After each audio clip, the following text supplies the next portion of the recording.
Spider-Man is a special character. People usually discover Spider-Man when they're very young, and they grow up with Spider-Man. To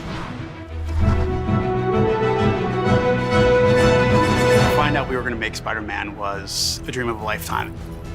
When I found out I was working on Spider-Man, I had the initial freak out. I went and I started writing the first scene, and my hands were shaking as I was doing it.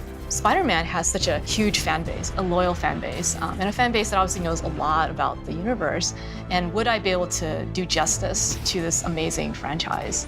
He's a rare character that has been popular since his first short story in Amazing Fantasy 15. And he soon became Marvel's most popular character. And he's held that position for decades. Wow, that might be the nicest thing you've ever said to me. To be asked and have the honor to make a new video game and to work with partners as awesome as Insomniac and PlayStation, it's amazing. And in many ways, it lives the Spider-Man mantra of, with great power, the opportunity to make a Spider-Man game.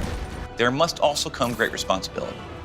You try to look at what does everybody love about Spider-Man, because we all actually come into Spider-Man differently. I mean, I started with an action figure in Underoos, where some people started on the comics, or some people started with the first set of movies.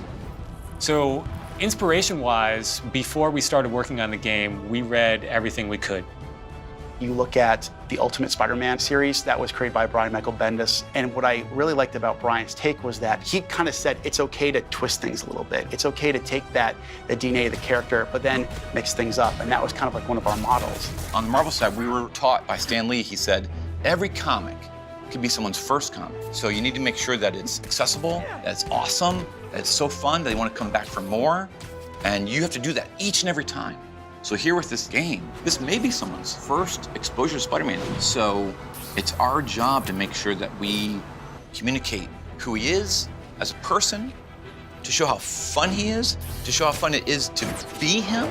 We are giving an experience that you haven't experienced before. It's not the same story you've read in a comic. It's not the same story you've seen in the movie. We wanted to give you something that is fresh and unique. If you're gonna play a game called Spider-Man, you want the best. We have to be the ones that years from now, did you play Marvel Spider-Man? Oh my God, that was the greatest Spider-Man game ever. That's our goal. That's what we have to swing for. PlayStation